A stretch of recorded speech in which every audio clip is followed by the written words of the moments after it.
So my favorite question used to be, why do you say that? And then you shut up.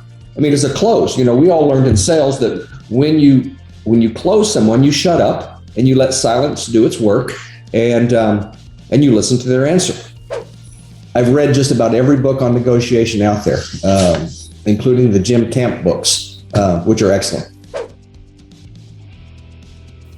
The Art of Persuasion. So excited about the Claims Game podcast today. It's with Steve Patrick of Level the Playing Field. And I thought we were going to get into a different conversation, but instead we ended up in about a 45-minute discussion just about the art of persuasion, how you can negotiate settlements and properly persuade the other side to make sure that you are getting what the client needs, what the homeowner needs, what that building owner needs to put their property back together again. It's a super interesting conversation with Steve that took a complete left turn in a direction I didn't think it was going to go to, but it is valuable. One of my favorite podcast episodes yet, and I think you're going to like this one. So let's do it right here. Steve Patrick on the Claims Game podcast in 3, 2, 1. Welcome to the Claims Game podcast with Vince Perry. Get all the tips you need from insurance claim advocates and professionals and grow your public adjusting career to the next level. And now the commercial claims advocate, Vince Perry. All right, we are here for take 2 because of course I didn't press the record button, but at least it was only for like 5 minutes, right? Correct. As opposed to 30, 45 minutes into it. Right, which I would have to admit I've done that before as well. Listen up, advocates. Whether you're a public adjuster, contractor, or an attorney, if you have a client that has suffered any kind of catastrophic loss, whether that be by fire or storm or just any catastrophic loss that requires your client to have to move out and incur ALE and loss of use coverage, you need to think about looking at Black Diamond Services. This is an incredible idea for a service that I think is extremely valuable, and I've actually personally used for my clients myself. Basically, what they do is they provide all of the necessary money that is needed to be done for the homeowner to go and move to another place, whether that be a hotel or another home or whatever it is. They basically bill through their insurance policy's loss of use coverage, and basically they provide financial assistance so that the insured never has to incur any out-of-pocket expenses. It's an amazing service. I love the people at Black Diamond Services, especially Millie Varela. If you just contact her and contact Black Diamond Services, I'm telling you, they're going to take care of your clients like you wouldn't believe. I personally have a client who suffered a fire damage and had to use their ALE coverage, and all we did was refer them to Black Diamond. Our clients did not have to come out of pocket a single penny. Black Diamond provided all of the financial money, and they provided the actual location for the homeowner to stay. Amazing service. Contact Black Diamond Services today so you could find out more information for yourself. But how I started last time was I'm very, very excited to have Steve Patrick on the show. Welcome, Steve. Thank you. I really appreciate you inviting me. Oh, of course. It's honestly, it's an honor. Okay. And I'll tell you why it's an honor, which we were talking about before. But one thing that I mentioned in the first take of it was, one of my favorite things about you, Steve, is every single time from the first time that I met you, and now every time I see you in person again, you are just that kind of person that no matter where I see you, no matter when I see you, you like emit this positive energy of just gratitude, of gratefulness, of just overall like life is good. And I admire that. And the reason why I was getting to, like I said, in the first 5 minutes unrecorded was that, there's too many things in life I feel that we have to experience personally, professionally that are very, very difficult that, we need to be grateful for just what we got, the little things we got. And as an energy person myself, when I walk into a room, you could sort of feel if you're in a good place or not. When you meet somebody, you could feel if that's a good person or not. I mean, I get all that positive energy from you. And I just really appreciate that for every time I see you in person, man. Well, you're very kind. You know what my secret is? What? Well, first of all, one of the things is I learned the secret of gratitude, of thanksgiving, of being grateful for what you have as opposed to looking at what you don't have. You be grateful for what you do have. It doesn't mean you don't have goals. Of course you do. But you're grateful for where you are and what you have. So one of my secrets is that I believe I'm the most fortunate person you ever met. because I love doing what I do for a living. I get to do, like I said a minute ago, I can't remember the last time that I worked because I get to do this. And so how fortunate am I that I love doing what I do? I'm 61 years old and I have no goal at all to retire. Why would I? I love doing what I do. So yeah, I tell people that all the time. I'm never going to retire. I mean, for one thing, I'm just too much of like, I just can't stop moving anyway. But yeah, I'm always trying to do passion projects. I'm always trying to do things that I'm like doing. So how would I ever retire? Yep. What we're going to do is sit around the house all day. No thanks. So I definitely want to get into what you do, right? Because that's why I have you on. But one of the things that we were talking about before we started recording was I looked at the American flag back there and I got a crazy flashback from when I first started this whole social media venture. And one of the things that I would recommend to anybody, if you want to start getting into social media and stuff like that, you need to make sure that you join as many Facebook groups in your industry. That's how you're sort of, honestly, now in today's day and age, that's how you start to get your name out. And it's not something I talk about enough. And one of the first groups that I joined that was very, very active, very, very educational, and very, very helpful was Level the Playing Field. So before we get into I want to get into appraisals and umpire work and sort of what you do. Tell me about Level the Playing Field and how that all came to be. I was a contractor for 10 years, and then I was a claims adjuster for about 10 years as well. And I did appraisals during that time, about 2,000 of them, just under 2,000 of those in 24 years. I started out 28 years ago. And then about 7 years ago, I read a book, Delay, Deny, Defend. And yeah, you know the book. And it occurred to me that I was wasting my time. I had a claims adjuster licensing and training school. I did that concurrently along with running claims. When I wasn't out actively working some CAT event, I was running the school. And it occurred to me I was wasting my time, that the insurance industry was changing and it no longer wanted the adjusters to do the right thing. They wanted them to do what they were told. And so I shifted and decided I'd go back to my roots and start training contractors and public adjusters, plaintiff attorneys, how to deal with unreasonable people. I taught the exact same thing on the claims side because claims adjusters deal with unreasonable contractors and PAs and plaintiff attorneys, right? I mean, no one's, above that, no industry. So I'm teaching the exact same thing. And so the last 7 years, that's what I've been doing. About 6 years ago, someone suggested to my business partner, Tony, and I, that we get a Facebook group. And I didn't even know what it was. I said, what's that? And so I wish I could remember who made the suggestion because I'd sure love to attribute it to them. And then I told Tony and he goes, what's that? So we figured with the North Texas Roofing Contractors Association here in Dallas that we might get, I told Tony, if we don't mess it up, we might get 100 people. And we just went over 22,000 organically grown. I mean, we don't know what we're doing. I mean, it's not like, oh man, so I've got this strategy and I'm implementing the strategy and it's just all organic. And I guess people appreciate, what they're learning on there. Our goal is to educate folks and help all of us become better at our craft. And so that's what we're doing at Level the Playing Field. I tell people all the time, I have no idea what I'm doing. They're just like, you know exactly what you're doing. I'm like, look, this social media thing is still very new, right? And to be successful on social media, like you have, believe it or not, with that Facebook group, it's very uncharted territory, right? So it's you're just sort of playing it as you go, And so you said you were a claims adjuster for how long? About 10 years. And you worked on the carrier side. Correct. And you were an appraiser on the carrier side as well. Yes, both. I've done probably about 90, 10. Probably 90% of my appraisals are consumer based because I get lots of referrals from contractors. And they knew, even when I was working as a claims adjuster, that I firmly believe in doing the right thing. Either the damage is there or it's not. If it is, it needs to be accounted for and a reasonable method of repair and indemnifying the insured. In fact, on my business card, I call myself an indemnification activist. I was on a plane reading an article about an activist, and my thought is that most activists are nuts. But anyway, aside from that, it occurred to me that I'm an activist.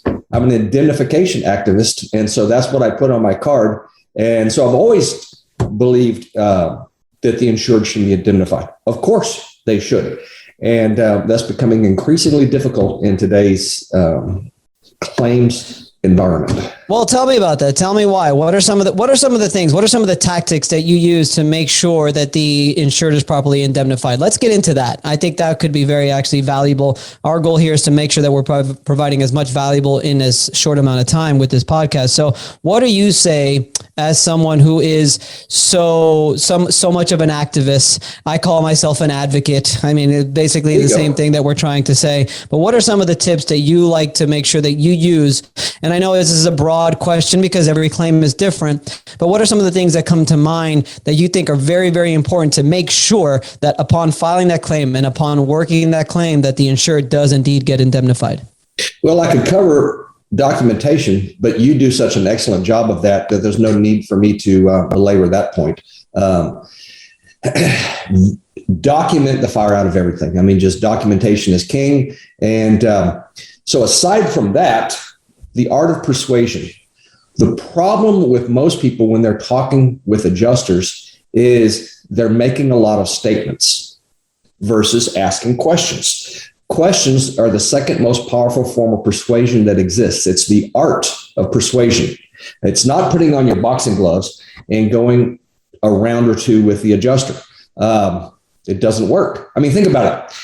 If you're being argumentative with the adjuster, if they're being argumentative to you, what are the chances they're going to persuade you if they're being argumentative? No, you're going to get defensive. Slim to none. So what makes us think that us being argumentative to them is going to persuade them? It's illogical. It doesn't happen. So that's the reason why we use the art of persuasion.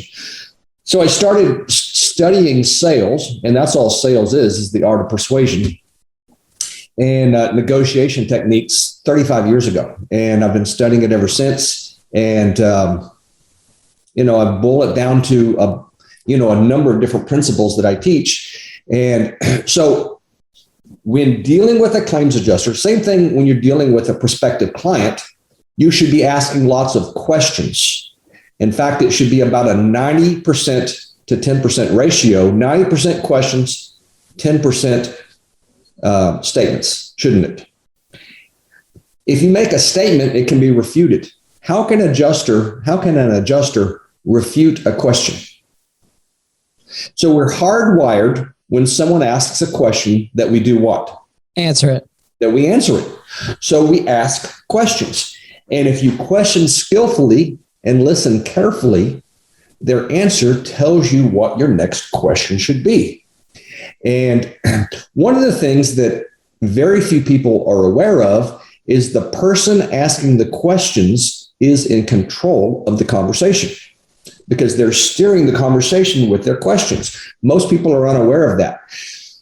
So becoming very skilled and adept at asking questions allows you to control the conversation with the adjuster with the end in mind that all the damage be accounted for, that a reasonable method of repair is agreed to, an agreed scope, and that the insured be indemnified.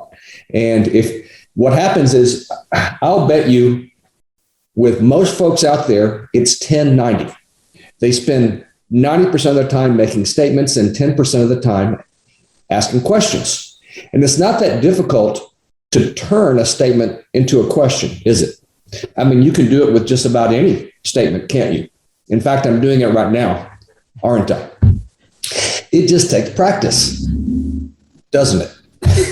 That is awesome. And so when we're talking with adjusters, stop making statements. Ask questions. And ask questions that force them to rethink their position. And so one of my favorite questions, my favorite question of all time used to be, why do you say that? So let's say an adjuster says any amount of nonsense. Let's say that on a residential side, they're saying that starter and hip and ridge is included in waist. I mean, we hear that all the time. So my favorite question used to be, why do you say that? And then you shut up.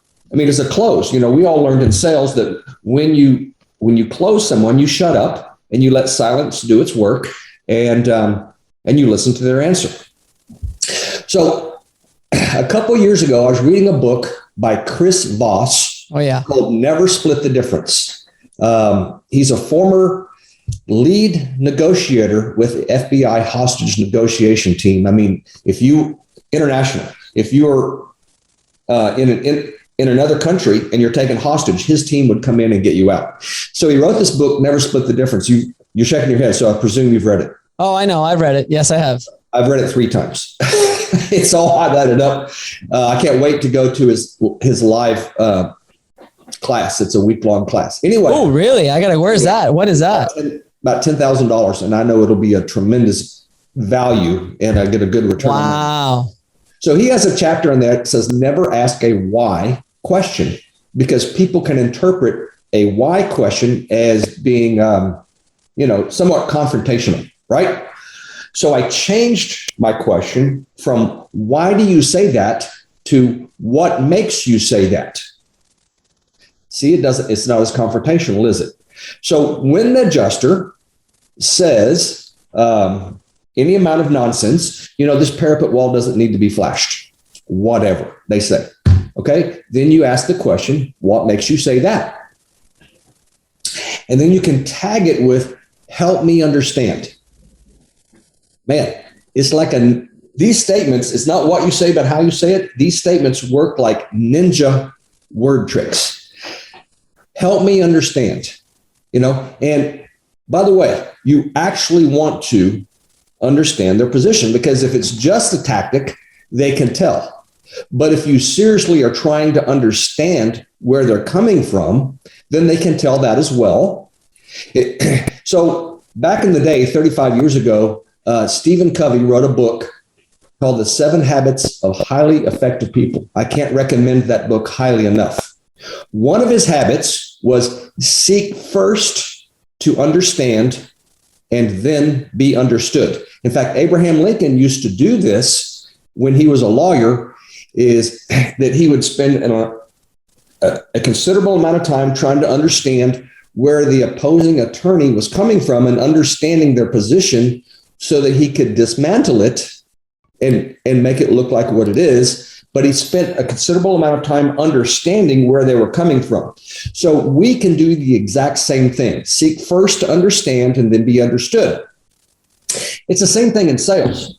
And if you have a prospective client as a PA, as a contractor, plaintiff attorney, what you do is you do a differential diagnosis, like a doctor. All right, a doctor. When you go into a doctor's office, they don't make a bunch of statements. They ask you a bunch of questions. They start off with broad questions, and depending on your answer, they're going to narrow down the next question, and then next thing you know, they have a differential diagnosis. You have diverticulitis.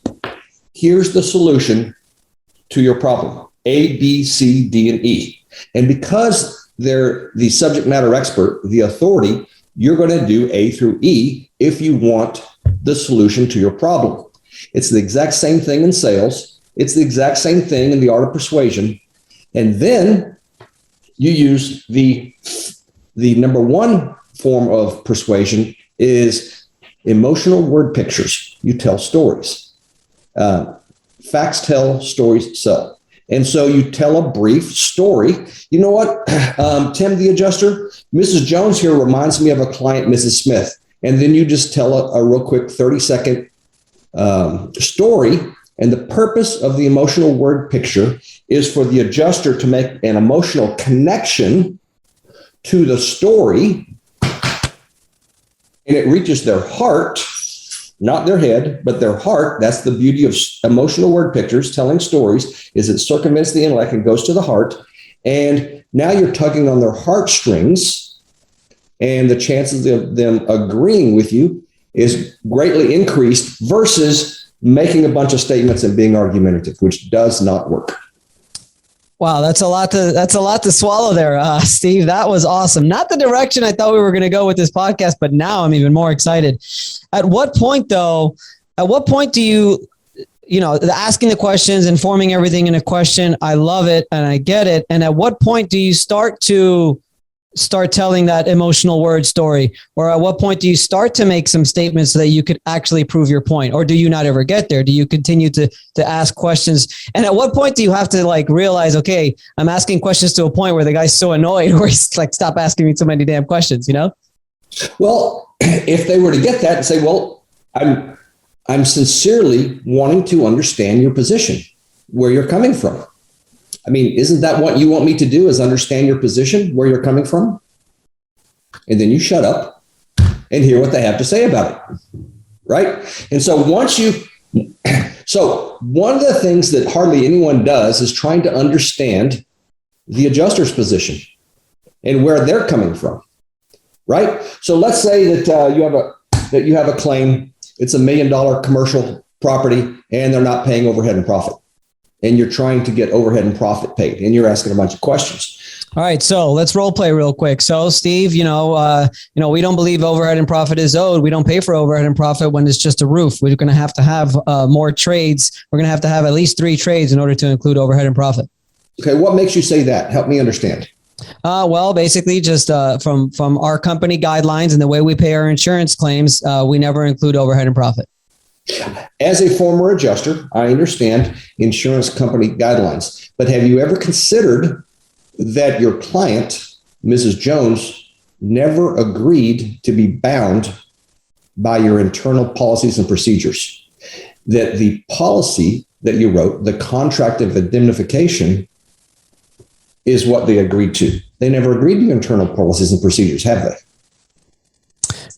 Well, no, but they did sign a contract they did sign our contract, which is the insurance policy. And basically, because of that, they're going to have to agree with what we're going to pay out.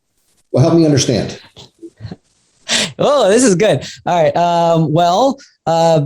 We believe that, because there's only one trade, that overhead and profit isn't needed. And frankly, we only feel that the overhead and profit's going to be paid if there's any interior that needs to be included or any kind of, drywall and so on and so forth. You mind if I ask a couple quick questions? Sure. All right. So can we agree that general overhead, as opposed to specific overhead, is a company's cost of doing business, their bills, their payroll, their taxes, and capital expenditures? Well, all that stuff's already included in the line items in the estimate. So are you using Xactimate pricing? Yes. Are you aware that Xactimate in their white paper on overhead and profit specifically states that general contractors' overhead and profit is excluded in every single line item? I'll be happy to send you a copy if you'd like. Yeah, you're going to have to send me a copy. But that's why we've got. I'd be happy to do that. In the removal of the item, it's already included. Overhead and profit is? Yes. Yeah, that's the white paper. Xactimate specifically states that it's not. And the reason why Xactimate doesn't include general contractors' overhead and profit in the line item pricing is to give the adjuster the flexibility to either include it or exclude it. And which is what you're doing, is you're excluding it.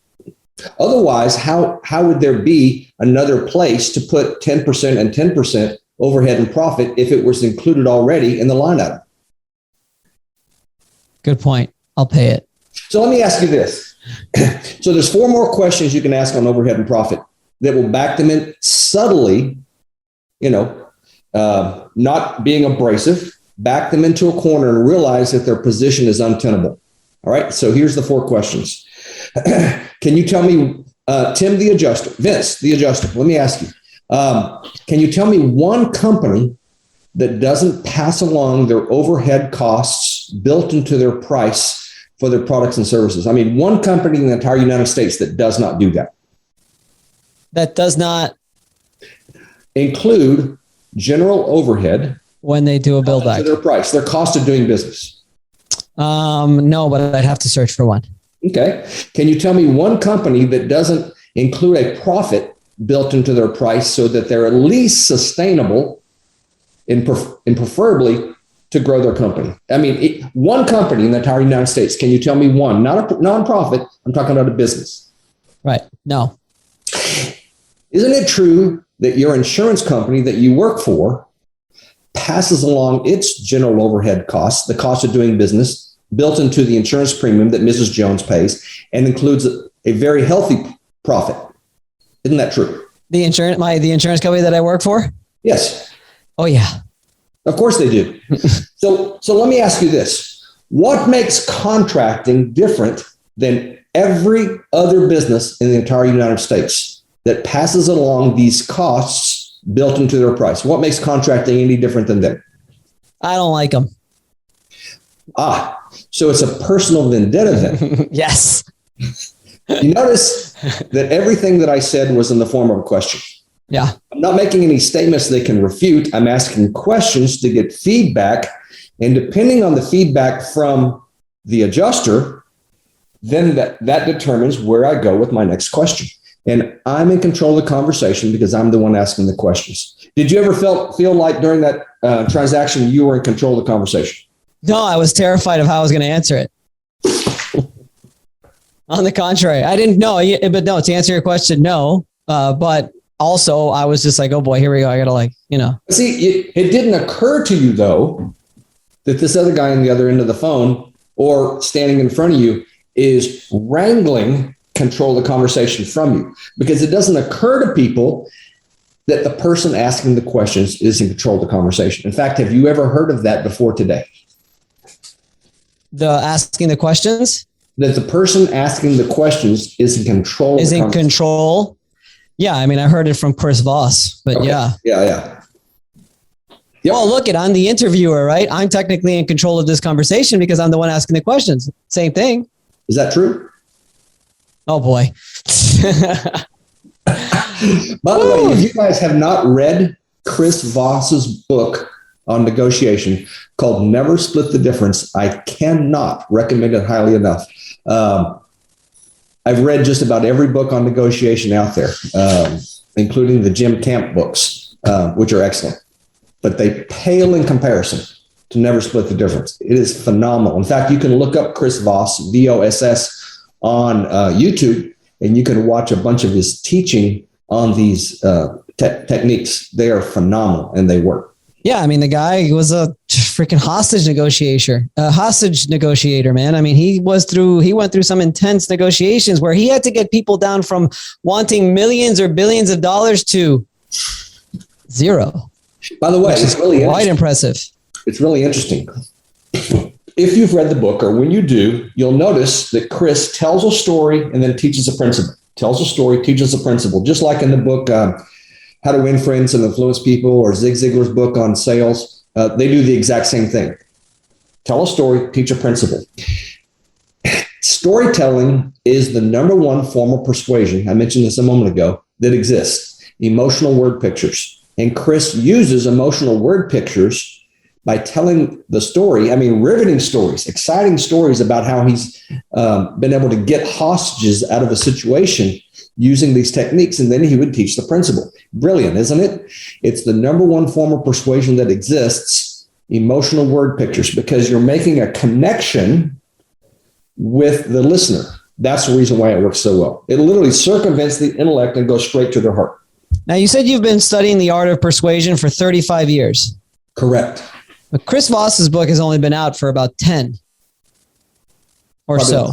Yep. So what were some of the techniques you learned even before that? Was a lot of the similar techniques? Was reading Chris Voss's book just like an aha moment, like I knew it, that's exactly what I thought, and then a little bit more in depth? Or was there anything different that you learned before that? Because one of the things that I liked in negotiation is trying to also find a common, not a common ground, but like a common reason for what you're trying to actually come to an agreement. So one thing that I always try to remind the insurance adjuster is that we have a common goal here. All right. We're supposed to have a common goal, and that's to bring the insured to indemnify the insured. And I have to sort of remind them of that although you're all gung-ho about this insurance estimate that you're looking at, that's basically written by your guidelines and based on the insurance company, might I remind you that we do have a common interest here, which is the actual insured, and that's to indemnify the insured. That I learned from not Never Split the Difference, but Getting to Yes.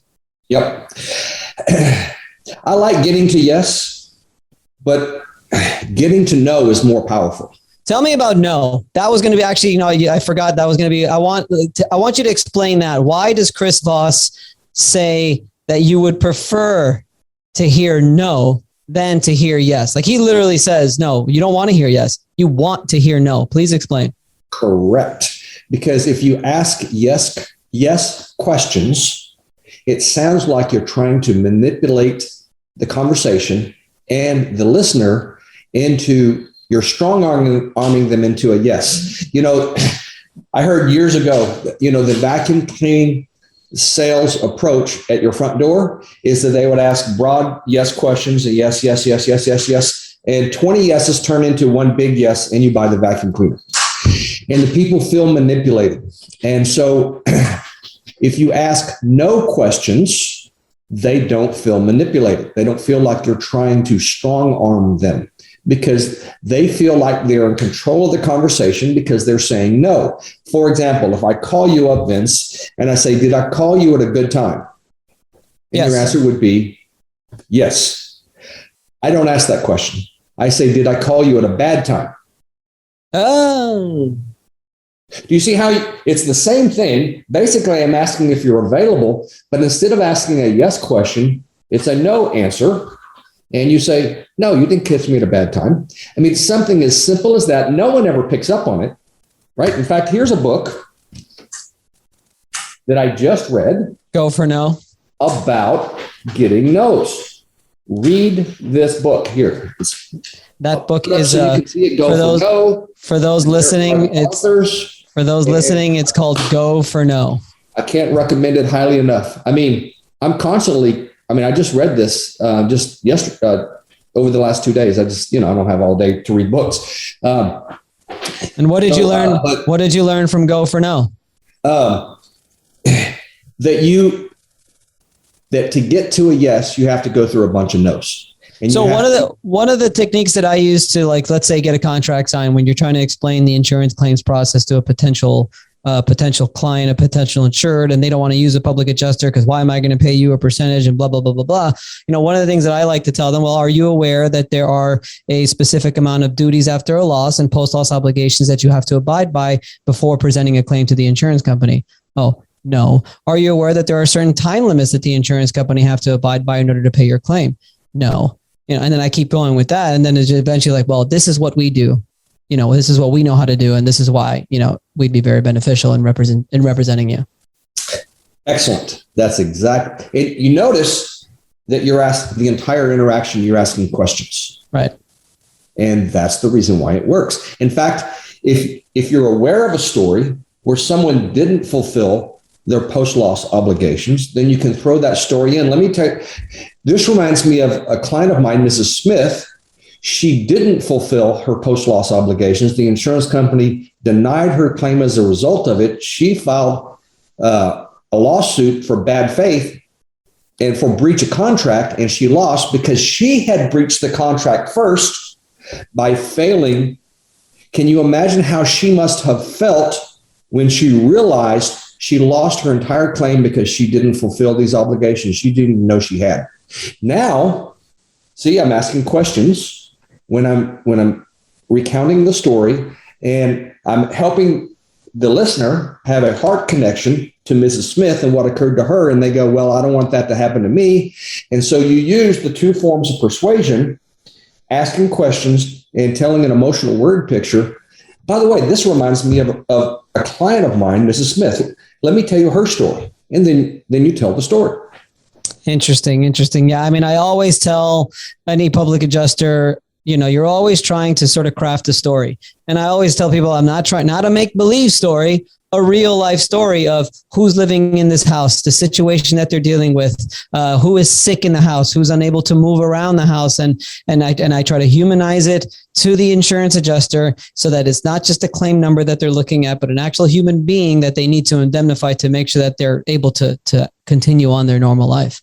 And so you can tell a real quick emotional story about, when I was visiting with our mutual client, Mrs. Jones, she mentioned to me, oh, and then you tell the story of what she mentioned and how it had an effect on you because it was an emotional story, and you recount that story to the adjuster. Now, all of a sudden, now you're dealing with a human being with emotions and feelings as opposed to a claims number, because you used an emotional word picture so that the adjuster can make a heart connection with Mrs. Jones and then care more about her as opposed to just having it be a cold claim number.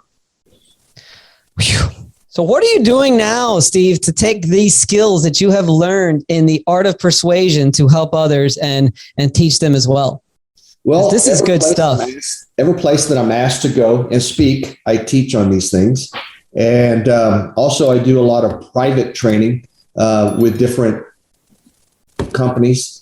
I'll go in and teach an entire team at an office. I do that with contractors. I do that with public adjusters. I was in Florida just last month, and with a large group of public adjusters, there were like 20 PAs in the room. And so teaching them the exact same things I teach contractors. And so I do a 2-day class. The first day is on, I'm not trying to pitch it. Go ahead. Please, the first day is on how to deal with unreasonable claims adjusters. And that's the entire thing is about the art of persuasion. And the second day is, again, the art of persuasion, time management, how to become twice as productive. It's not that difficult to be twice as productive, the average person out there, because the average person out there is lazy. I'm lazy. I just don't allow myself the luxury of being lazy. All of us are lazy to some degree or another, right? And so how to become twice as productive is not that difficult. And also goal setting. Everyone goes, oh, yeah, goal setting. I understand goal setting. Yeah, but have you done it? Have you actually invested the 20 hours it takes to make a comprehensive plan for your life? I mean, it's only your life we're talking about here. Right? And it takes about 20 hours to do that. So I'm going to tell on myself. I learned the goal setting process when I was 25 years old, and I didn't do it till I was 55. So 30 years intervened from the time that I learned about this till I actually did it. So what does that tell you about how important goal setting was to me? Wasn't. Apparently it wasn't. All right. So the vast majority, 97% of the people out there never do this. The top 3% also happen to be the top 3 performers and the ones who are the most successful, and the other 97% are not. And if you take about 20 hours to learn how to do it properly, then guess what? It'll transform your life. In fact, it's funny. I was looking back over about 5 years ago, I had a goal. It's about 4 years ago, actually. I had a goal to have 2,000 people on level the playing field, right? It's really funny. So you go back and look at some of your goals that you had a few years ago, and you realize that you just crushed that goal. And talk about encouraging and enabling, because you realize, oh man, I'm really good at this goal setting thing. And so then you start shooting for the stars. I mean, I'm talking about like, so this talks about failing. So I actually know 3 billionaires. I mean, how many people know billionaires? It's pretty remarkable. And so one of the billionaires that I know has 2 grown children. And every time he sees them, because they're grown, right? He doesn't see them every day. He goes, so tell me about your latest failure. And so he's not creating failures. He's creating children that will be successful.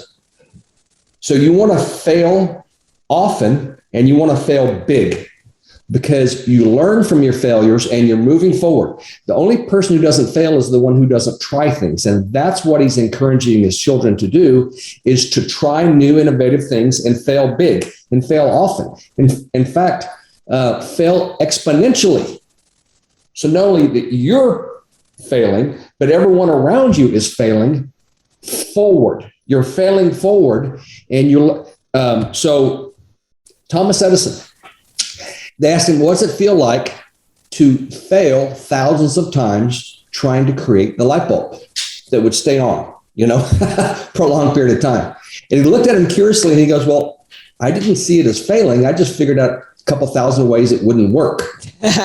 And so the interesting part of the story is, after failing about 1,000 times, he brought in a team of inventors to help him invent the light bulb, so that his company, General Electric, by the way, was created. His company, GE, right?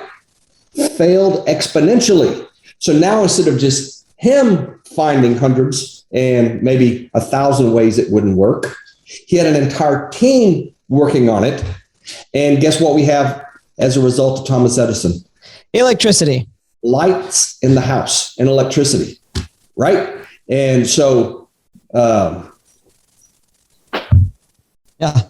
So let's be like Thomas Edison. You're not discouraged when you fail, because it doesn't make you a failure. In fact, the chances are you're going to be a far greater success, because you're constantly trying things and you're failing big. So that's the reason why when I teach the goal setting, is I teach people to shoot for the stars. Think about people who are they're exceptional people, extraordinary people, extraordinary. I'll bet you they spend little to no time in their comfort zone. They're constantly shooting for the stars. I mean, think of Michael Jordan. Do you think he had mediocre goals?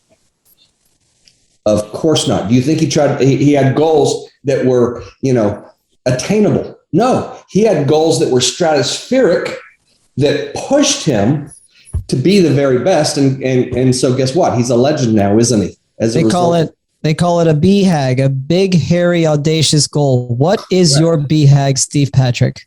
My BHAG. So you ought to be able to ask a person that at 3 a.m. and they'll tell you right there out of their sleep. Mine is simple, is to positively impact 100,000 people's lives for time and for eternity. I like it. So if I positively impact you in some way, Vince, and then you go on to positively impact someone because of my impact on you, guess what? That's accounted to me, because it's a pass-through. And so that's my goal, to positively impact 100,000 people's lives. I love it. And if I do that, that's a big, hairy, audacious goal. It's my major, definite purpose. It's another way of saying the same thing. And if I accomplish that, then guess what? My life has been a resounding success. Yeah, I would do that. I would put those as two separate things, though, because if you were to ask me what my big, hairy, audacious goal was, it's going to be the number one public adjusting firm in the country and the number one influencer in the country as well. But if you were to ask me what my purpose is to be a blessing to all those that I meet, to really be a mentor and to help others, and to be that go-to person for all of my friends and all of my families that they can come to whenever they need anything at all. So I don't know if that's a big, hairy, audacious goal, but it's like two separate things. But in regards to goal setting, I was showing you this book. This is my journal that I'm showing right now, one of my journals. And it's a 3-month goal setting journal. And I've got a whole stack of ones that I've already filled out. And I knew that a couple of them, I hadn't completely finished it. So instead of buying a whole new pack, I went to an old one, this is the old one. And I opened it up and I was just like, let me just finish it from here. And then I saw, as I was like looking through it, I don't know if it's still here, but for some reason, one of the pages is ripped out. But it's really funny because it says, I will achieve, what was it? It says it somewhere here. Oh man, I can't find it. But basically what my goal was to create a YouTube channel and put a book online that I can sell to make money. What's it called? To make money passive, to make passive income based on it. And you and I are talking. There's this book right here. And it's just like what I tell people all the time is that it's very important to write the goals down. Write them down and keep them. But even if for whatever reason you write it down and you put it somewhere and you throw it away and you lose it, I think just writing these goals down is very, very important. Have you read The One Thing? No. You have not? No, I haven't heard of it. Write it down right now. You need to read The One Thing. And what The One Thing is basically, actually, I do have another big, hairy, audacious goal, and that's to basically travel full time with my family. But how am I going to get to my big one thing, which is travel full time with my family? And if that's like my ultimate 10, 20-year goal, let's say it's a 20-year goal, let's say it's a 10-year goal. What do I have to do in 5 years to get to my 10-year goal? What do I have to do in 1 year to get to my 5-year goal? What do I have to do this month to get to my 1-year goal? What do I have to do this week to get to my 1 month goal? What do I have to do today to get to my week goal? What do I have to do right now to get to my end of the day goal? Yes, you boil it down to activities. Write it in backwards. Yep. This is what I do on a daily basis. And if I do this activity on a daily basis, let's say knock doors for a residential or a commercial roofer, right? So if I knock 100 doors a day, I'm going to get 98 no's and 2 yeses to an inspection, let's say, right? So that's 2 inspections. You get 2 inspections, you get 1 roof by knocking 100 doors a day. So you boil it down from, let's say your income goal is $250,000 a year, let's say. All right. So how many clients do I have to make $250K? And so you figure that out. And then, so how many presentations, let's say I'm closing 20%. So I have to do 5 presentations to get 1 sale. How many door knocks do I have to do to get 5 presentations? And you extrapolate that out to a daily activity goal. And as long as you're hitting those daily activity goals, guess what? Then you'll hit your $250K. In fact, go ahead. In fact, it's a mistake to focus on the $250,000. You don't want to be money focused. That's a huge trap to people, a huge mistake. Rather, you boil it down to activity goals. And so your focus is on doing whatever daily activity it requires to obtain the goal of being able to have a sailboat and travel the world or wherever the case may be. Sure. So like I have my whole week all laid out and what I need to do and how many times I need to do it. So I need to exercise 6 days a week. I need, I track what I eat. Also I need to write a certain amount of words in the book that I'm currently writing right now every single day. And every day at the end of the day, I go in and I check it off. But like, in order, just to give somebody an example, like to get to the point where I was with, so like to the point where I am with social media, my weekly goals were different back then, where it was, I had to shoot 3 videos a week. I had to comment on Level the Playing Field at least 2 times a week, like stuff like that. That's how you sort of do it. And the daily activities thing is a huge thing for me. I need to make sure. And at the end of the day, I need to check off exactly what I did for that day. And then at the end of the week, I total it up and I see if I did everything 100%, 80%, 60%, whatever it is. And the beauty about this journal here in particular is called the Best Self Journal. The beauty about it. Yeah. In the every day you wake up and you plan out your whole day. What are the 3 most important things you need to accomplish? And what are 3 things you're grateful for? Then at the end of the day, you check off everything that you did. If you're keeping track with your week, you write what was your big win for the day? What could you have improved upon for that day? And then my favorite part is, again, what are the 3 things that you're grateful for? Because to bring this conversation full circle, right? At the end of the day, it's all about, you cannot forget the gratitude principle. The gratitude principle is so important. Making sure that no matter with all the crazy hustle bustle in life, no matter how many books we need to read, no matter how many times we need to exercise, no matter how many millions we need to make, no matter how many doors we need to knock, we always need to remember to take a step back and remember to be grateful about what we have right now, because it's very easy, especially for a hustler mentality, when you're out there getting after it all the time and you're moving and shaking and all, it's so easy to forget about the little things and the most important things that you have in your life. It's funny. So yesterday morning, my son, Dominic, who's just started a roofing business, he had a flat tire in his car and he was like frustrated by it. And I said, hold on a second. I said, do you realize that this is just an inconvenience? You realize that how much worse some people have it than a flat tire? And he goes, man, that is so right. I have a nice car. I happen to be inconvenienced by a flat, but a nice house, nice car, nice. I mean, it occurred to him that his focus has gotten off of gratitude and onto the inconvenience. And so sometimes it's helpful if someone could, bring us back to reality and we say, oh yeah. You know what? This is just an inconvenience and nothing more than that. So, yep. Well, have you read about the Stoic philosophy? What is it? Stoicism? I know what it is, but I haven't read about it now. Oh man. So that is the way.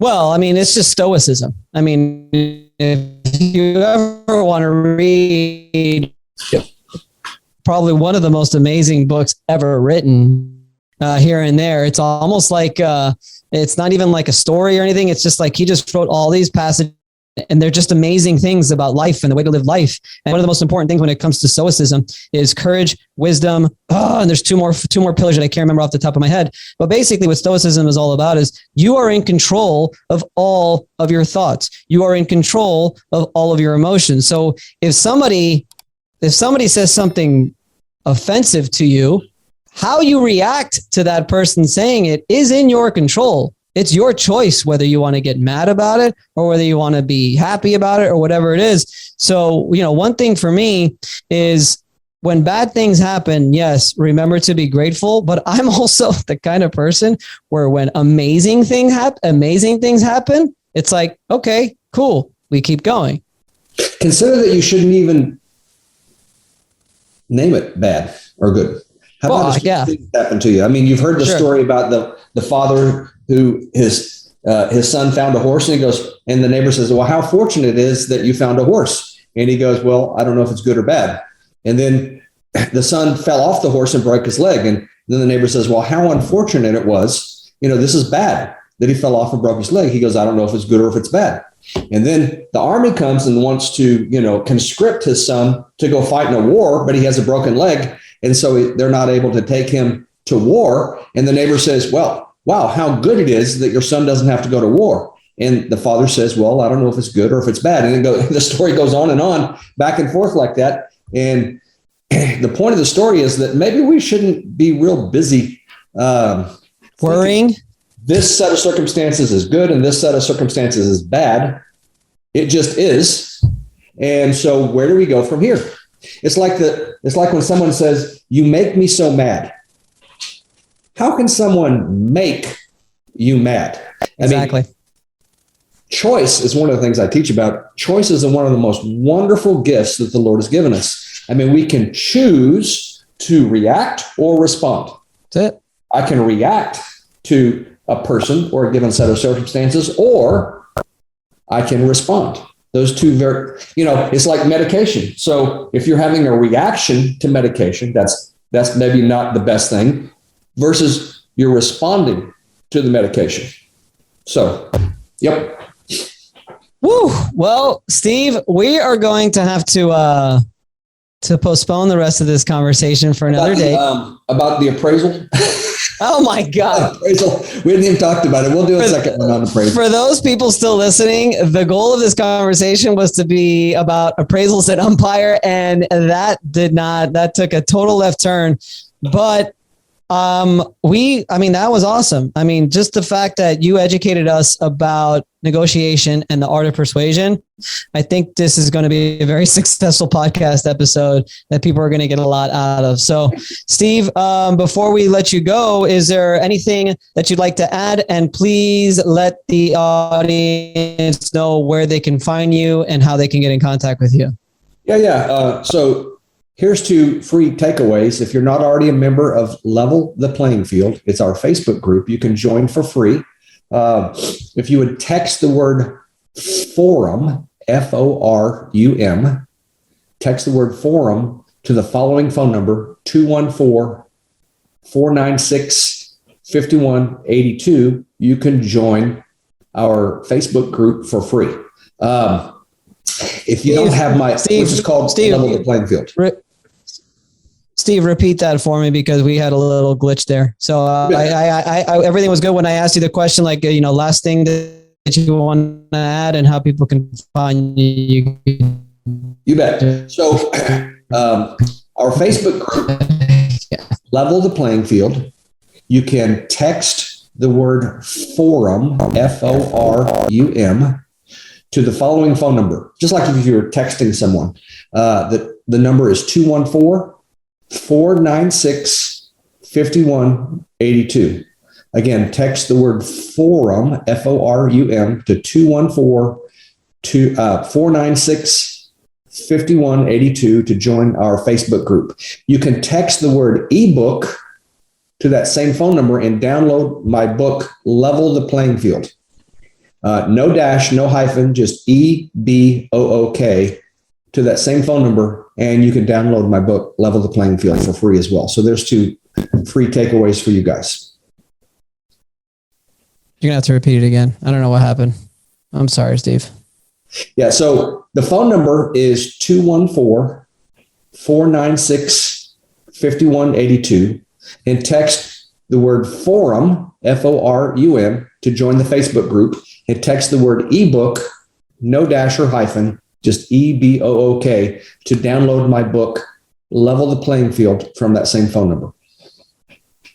Awesome. Steve, thank you so much for coming on. That was a very pleasant conversation. I learned a lot, and it's just what I said in the beginning of the podcast. I mean, you're just like the best, man. You're very kind. Thank you. So I'll see you on July 1st. Excellent. I will. Dave and Buster's. Dallas, guys, be there or be square, as they say. All right, Steve. Thanks a lot.